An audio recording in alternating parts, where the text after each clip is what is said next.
wabarakatuh. Alhamdulillahirabbil alamin. Wassalatu wassalamu ala asrofil anbiya'i wal mursalin wa ala alihi wasahbihi ajmain. Amma ba'du.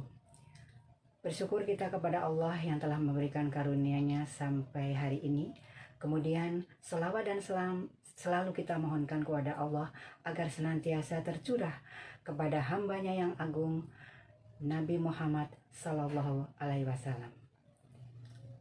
Sahabat-sahabat Aisyah rahimakumullah, pada kesempatan kali ini sejenak kita akan mengulas mengenai menuju terwujudnya keluarga sakinah.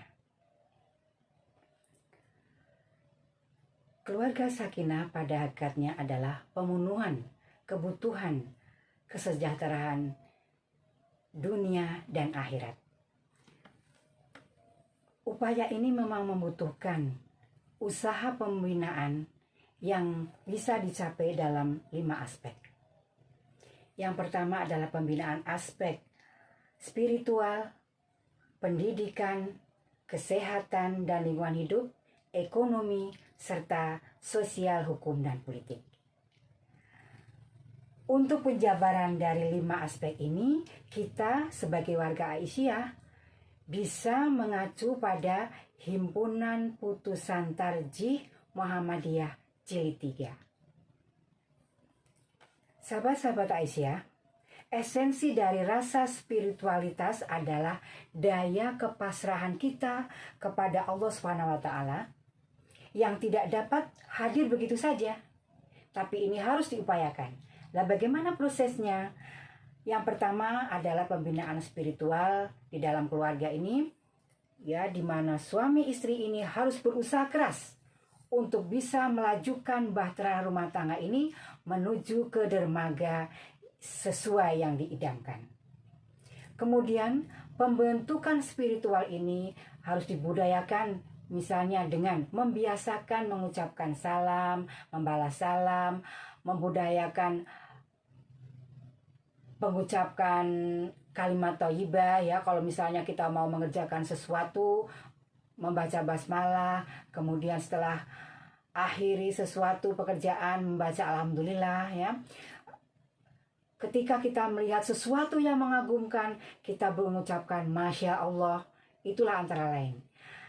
Sahabat-sahabat Aisyah, berikutnya adalah pembinaan aspek pendidikan. Pendidikan adalah usaha sadar untuk mengembangkan potensi manusia semenjak lahir menuju terwujudnya manusia yang seutuhnya.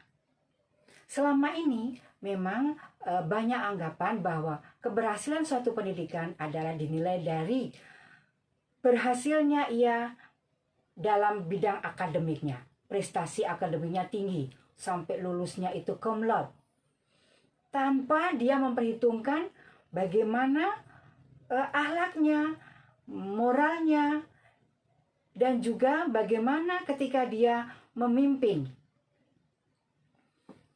Yang seperti inilah yang akhirnya kita terjebak pada sikap-sikap sehingga menghalalkan segala cara untuk mendapatkan kedudukan dan merugikan orang lain.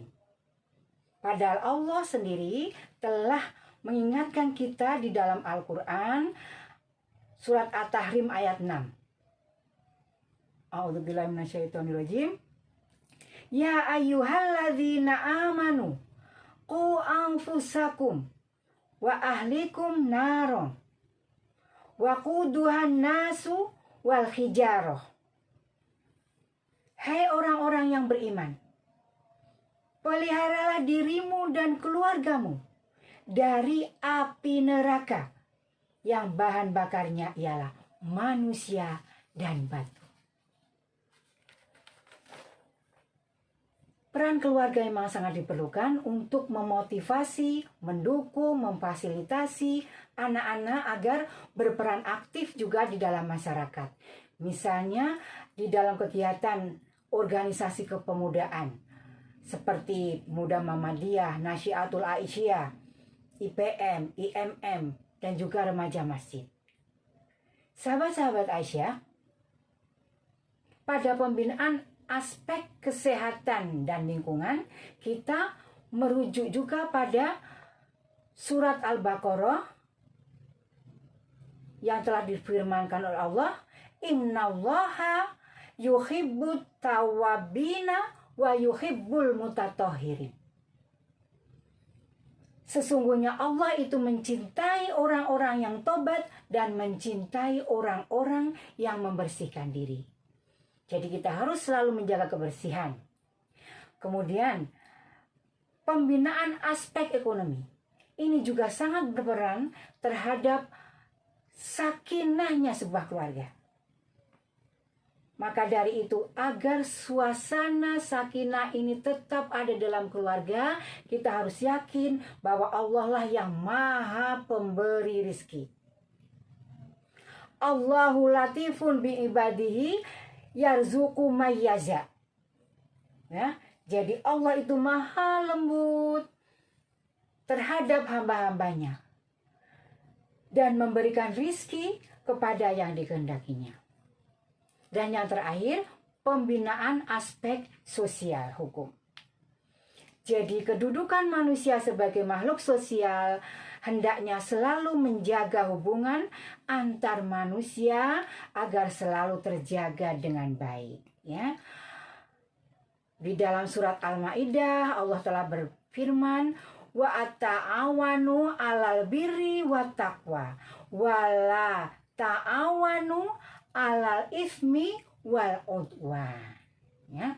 Sahabat-sahabat Aisyah rahimakumullah, Islam sebagai agama yang rahmatan lil alamin akan memberikan tuntunan agar manusia ini bisa mendapatkan kedamaian, kecintaan, kesejahteraan dengan rahmat yang akan memunculkan perasaan yang halus dan kasih sayang. Nilai-nilai rahmatan lil alamin ini akan menjiwai bangunan keluarga sakinah. Demikian bahasan kita kali ini. Nasrun minallah wa fathun qarib. Wassalamualaikum warahmatullahi wabarakatuh.